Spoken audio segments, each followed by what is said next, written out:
Welcome back everyone. Our next topic is the topic of reactivity in Svelte. There are two concepts to cover, reactive declarations and reactive statements. Let's go over declarations in this video and statements in the next. In the script section, I'm going to declare two variables. The first name is equal to Barney and the last name is equal to Stinson. In the markup, we can bind first name and last name. So as to tag curly braces, first name space, curly braces and the last name.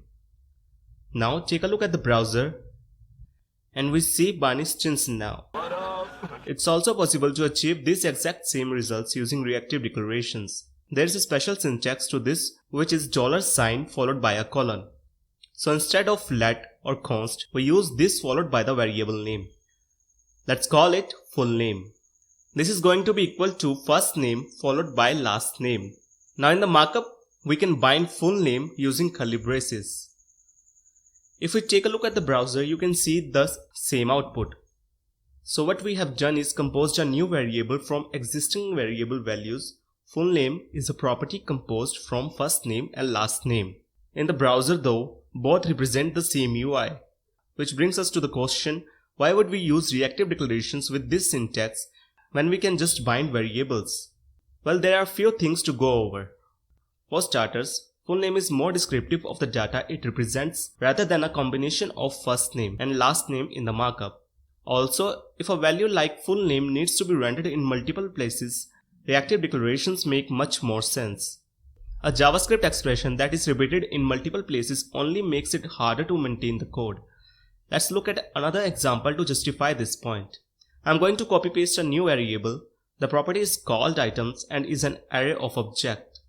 Each object contains an ID, a title and a price. We have Xiaomi Note 10 for 200, a OnePlus Note 2 for 500 and an iPhone 13 for 1000. Assume these are the items in your cart on an e-commerce site. If we have to display the total cost of all these items, we could do that in the markup. So as to tag, total is going to be items.reduce. This accepts a function which receives the total and the current items. And we are simply going to return total is equal to total plus current item dot price and the initial total is 0. And this is of course its total. If we now save the file and take a look at the browser, we should see the total as 1700. Suppose you have to display this total on the cart icon as well as the order summary. You could duplicate this expression, but as you might have guessed, it would mean that you have to maintain the same code in multiple places. Suppose you have to add a discount on the order total, you would have to tweak your code in more than one place. Curly braces in the markup should be used to bind simple data and not perform complex logic. The right approach is to use a reactive declaration. So in the script section, define another reactive variable called total. So $total and assign the expression we have in the markup. Let's move this line after the items array. In the markup, render total. If we now save the file and take a look at the browser, the output remains the same, and the good thing about reactive declarations is that they are automatically recalculated if their dependencies change. Let me explain with an example. In the markup, let me add a button to change the first name and last name values. So button, the text is going to be changed name, and on click of this button, we are going to assign first name with Akagami and last name is going to be equal to Shanks. If you now go back to the browser, you can see the full name updates since first name and last name updated. You don't have to worry about updating the full name variable separately. Svelte handles it for you. But what you have to know though is that the reactive system works based on assignments. So when working with areas or objects, direct mutation will not cause a re-render. Let me show that to you with the items array we currently have. In the markup, let's add another button to add an object into the items array.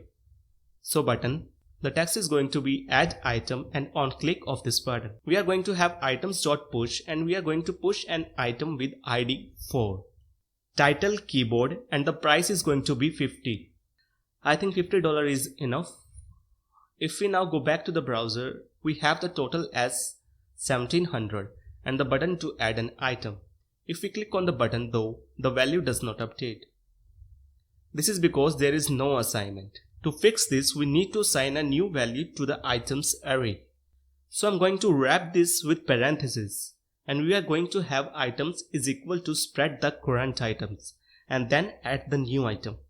Now go back to the browser and click on add item, and the total increments to 1750. Since the items array changed on the button click, the total is recomputed and the value 1750 is rendered in the browser. Again, you don't have to worry about letting Svelte know that it has to recalculate the total. Svelte will take care of it for you. So that is about reactive declarations. In the next video, let's take a look at reactive statements. Okay guys, see you in the next video.